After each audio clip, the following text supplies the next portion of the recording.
जय हिंद साथियों। तो आज हम आप सभी के लिए एमपी हॉस्पिटल असिस्टेंट 2026 के लिए हिंदी व्याकरण एमसीक्यू सीरीज लेकर के आए हैं। तो लास्ट तक ज़रूर बने रहिएगा। तो चलिए स्टार्ट करते हैं। तो यहाँ पर आपका पहला क्वेश्चन है, वीर रस का स्थायी भाव क्या होता है? तो इसका जो करेक्ट आंसर हो जाएगा वह हो जाएगा उत्साह। क्या हो जाएगा? उत्साह यहाँ पर आपका करेक्ट आंसर है। नेक्स्ट क्वेश्चन है, करुण रस का स्थायी भाव क्या है? तो जो करुण रस है उसका स्थायी भाव क्या है? तो इसका करेक्ट आंसर आपका हो जाएगा ऑप्शन नंबर ए, शोक। क्या हो जाएगा? शोक यहाँ पर आपका करेक्ट आंसर है। नेक्स्ट क्वेश्चन है, हास्य रस का स्थायी भाव क्या है? तो हास्य रस का जो स्थायी भाव हो जाएगा वह हो जाएगा हास। क्या हो जाएगा? हास यहाँ पर आपका करेक्ट आंसर है। नेक्स्ट क्वेश्चन है, जहाँ उपमेय और उपमान में समानता बताई जाए वहाँ कौन सा अलंकार होता है? तो उपमेय और उपमान में समानता जहाँ पर बताई जाती है वह कौन सा अलंकार होता है? तो इसका जो करेक्ट आंसर हो जाएगा वह हो जाएगा उपमा। क्या हो जाएगा? उपमा अलंकार यहाँ पर आपका करेक्ट आंसर है। नेक्स्ट क्वेश्चन है, चरण कमल में कौन सा अलंकार है? तो जो चरण कमल है इनमें कौन सा अलंकार है? तो इसका करेक्ट आंसर हो जाएगा आपका रूपक अलंकार, क्योंकि चरण को कमल के समान यहाँ पर बताया गया है। तो यहाँ पर रूपक अलंकार आपका आ जाएगा। नेक्स्ट क्वेश्चन है, एक ही वर्ण की बार बार आवृत्ति से कौन सा अलंकार होता है? जब एक ही वर्ण बार बार आए तो वहां पर कौन सा अलंकार होता है? तो इसका करेक्ट आंसर हो जाएगा अनुप्रास। क्या हो जाएगा? अनुप्रास अलंकार यहाँ पर आपका करेक्ट आंसर है। नेक्स्ट क्वेश्चन है, विद्या प्लस आलय का सही संधि रूप क्या है? तो यहाँ पर जो करेक्ट आंसर हो जाएगा आपका ऑप्शन नंबर ए, विद्यालय यहाँ पर आपका करेक्ट आंसर हो जाएगा। नेक्स्ट क्वेश्चन है, महा प्लस इंद्र का संधि रूप क्या होगा? जब महा प्लस इंद्र को मिलाया जाएगा तो क्या शब्द बनेगा? तो यहाँ पर जो करेक्ट आंसर हो जाएगा आपका महेंद्र। क्या हो जाएगा? महेंद्र यहाँ पर आपका करेक्ट आंसर है। दोस्तों, अगर आपको इस हिंदी व्याकरण विस्तार में पढ़नी है तो आप कमेंट करना, हम आपको इसका बेसिक आपको समझा देंगे। तो आपको इस प्रकार से जब आप क्वेश्चन लगाएंगे तो आपके सारे क्वेश्चन सही जाएंगे। अगर आपको इसकी बेसिक क्लास करनी है तो आप कमेंट बॉक्स में कमेंट ज़रूर कीजिएगा। तो यहाँ पर जो 9वां जो हमारा क्वेश्चन है वह है, सत प्लस जन का सही रूप क्या है? तो यहाँ पर जो करेक्ट आंसर हो जाएगा आपका वह हो जाएगा सज्जन। क्या हो जाएगा? सज्जन यहाँ पर आपका करेक्ट आंसर है। नेक्स्ट है, राजपुत्र कौन सा समास है? तो राजपुत्र यहाँ पर आपका करेक्ट आंसर हो जाएगा ऑप्शन नंबर बी, तत्पुरुष समास है। कौन सा है? तत्पुरुष समास है। नेक्स्ट है, नीलकमल में कौन सा समास है? तो नीलकमल यहाँ पर जो है उसमें कौन सा समास है? तो इसका जो करेक्ट आंसर हो जाएगा वह हो जाएगा कर्मधाराय समास। क्या हो जाएगा? कर्मधाराय समास। आप एक बात आपने नोटिस की होगी कि अगर आपको इन अलंकारों का हो या फिर व्याकरण में कोई भी टॉपिक हो, जब तक आपका बेसिक क्लियर नहीं होगा आपके क्वेश्चन सही नहीं जाएंगे। तो अगर आपका बेसिक क्लियर नहीं है तो कमेंट बॉक्स में हमें बताइएगा, हम आपका बेसिक कंप्लीट कर देंगे और ज़्यादा उसमें समय नहीं लगेगा। हम आपको एक एक क्लास में एक एक टॉपिक कंप्लीट करवा देंगे अगर आप कमेंट करेंगे तो। नेक्स्ट क्वेश्चन है, माता पिता कौन सा समास है? तो जब माता पिता जो शब्द है उसमें कौन सा समास है?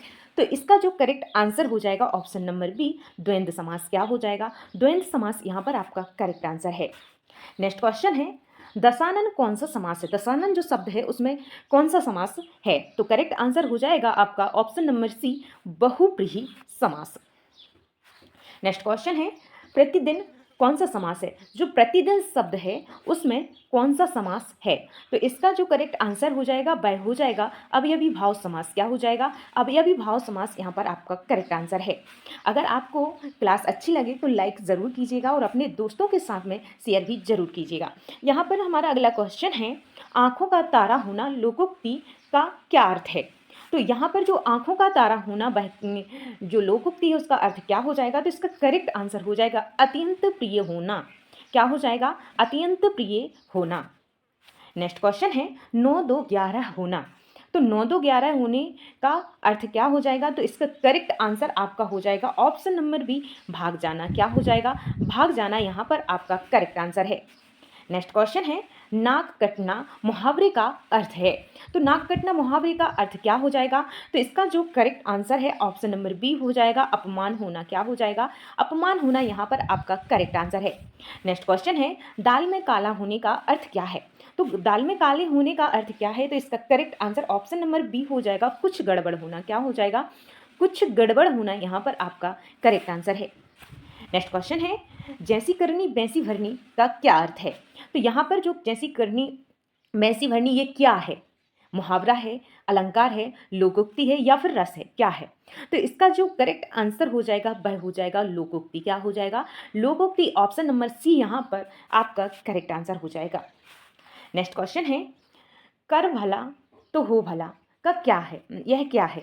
तो ये क्या है? इसका करेक्ट जो आंसर हो जाएगा ऑप्शन नंबर बी हो जाएगा लोकोक्ति। यह भी क्या है? एक लोकोक्ति है, कर भला तो हो भला। नेक्स्ट क्वेश्चन है, दोहा छंद में कितने चरण होते हैं? तो जो दोहा छंद होता है उसमें कितने चरण होते हैं? तो इसका जो करेक्ट आंसर हो जाएगा वह हो जाएगा ऑप्शन नंबर सी, 4 चरण होते हैं। कितने चरण होते हैं? 4 चरण यहाँ पर आपका करेक्ट आंसर है। नेक्स्ट क्वेश्चन है, चौपाई छंद में प्रत्येक चरण में कितनी मात्राएं होती हैं? जो चौपाई छंद होता है उसमें प्रत्येक चरण में कितनी मात्राएं होती हैं? तो इसका जो करेक्ट आंसर है वह हो जाएगा आपका ऑप्शन नंबर सी, 16। क्या हो जाएगा? 16 यहाँ पर आपका करेक्ट आंसर है। नेक्स्ट क्वेश्चन है, रहीमन धागा प्रेम का किस छंद का उदाहरण है? तो इसका जो करेक्ट आंसर हो जाएगा वह हो जाएगा ऑप्शन नंबर बी, दोहा छंद का। किसका उदाहरण है? दोहा छंद का उदाहरण है। नेक्स्ट क्वेश्चन है, इसका आंसर तो आप लोगों को पता होगा, तो आप लोग इसका आंसर कमेंट बॉक्स में ज़रूर दीजिएगा। आपका क्वेश्चन है, रामचरितमानस मुख्यतः किस छंद में लिखी गई है? तो इसके लिए आपके ऑप्शन हैं दोहा चौपाई, रोला, सबैया, हरितालिका। तो यहाँ पर क्या आपका करेक्ट आंसर है? आप कमेंट बॉक्स में हमें ज़रूर बताइएगा। नेक्स्ट क्वेश्चन है, जहाँ चाह वहाँ राह क्या है? तो इसका जो करेक्ट आंसर हो जाएगा ऑप्शन नंबर बी हो जाएगा, यह एक लोकोक्ति है। क्या है? यह एक लोकोक्ति है। ऑप्शन नंबर बी आपका करेक्ट आंसर है। नेक्स्ट क्वेश्चन है, हाथ पैर फूलना का क्या अर्थ है? तो यहाँ पर जो करेक्ट आंसर हो जाएगा वह हो जाएगा ऑप्शन नंबर बी, घबरा जाना। क्या हो जाएगा? घबरा जाना यहाँ पर आपका करेक्ट आंसर हो जाएगा। नेक्स्ट क्वेश्चन है, कमल नयन में कौन सा समास है? तो जो कमल नयन है उसमें कौन सा समास है? तो इसका जो करेक्ट आंसर हो जाएगा वह हो जाएगा कर्मधाराय समास। कौन सा समास है? कर्मधाराय। ऑप्शन नंबर बी आपका करेक्ट आंसर है। नेक्स्ट है, पीताम्बर में कौन सा समास है? तो जो पीताम्बर है उसमें कौन सा समास है? तो इसका जो करेक्ट आंसर हो जाएगा वह हो जाएगा कर्मधाराय। क्या हो जाएगा? कर्मधाराय। Option number B correct answer है। नेक्स्ट है, अति सर्वत्र वर्जित का अर्थ है? तो यहाँ पर जो करेक्ट आंसर हो जाएगा वह हो जाएगा आपका अधिकता हर जगह बुरी है। यहाँ पर ऑप्शन नंबर ए आपका करेक्ट आंसर हो जाएगा। नेक्स्ट है, मन के हारे हार है क्या दर्शाता है? तो यहाँ पर जो लास्ट क्वेश्चन है ये आपका, इसका आंसर आपको कमेंट बॉक्स में ज़रूर देना है और इसका जो आंसर है अगली क्लास में हम आपको देंगे। तो यहाँ पर जो इस आपका क्वेश्चन है, मन के हारे हार है क्या दर्शाता है? आपके ऑप्शन यहाँ पर रहेंगे वीरता, आत्मविश्वास, भय या फिर आलस्य। तो यहाँ पर जो इसका करेक्ट आंसर है आपको कमेंट बॉक्स में देना है। तो आपको वीडियो कैसी लगी हमें ज़रूर बताइएगा और लाइक कीजिएगा, दोस्तों के साथ में शेयर कीजिएगा और चैनल को सब्सक्राइब कर लीजिएगा ताकि हम आपकी तैयारी में आपकी मदद कर सकें। तो मिलते हैं नेक्स्ट क्लास में, तब तक के लिए जय हिंद, जय भारत।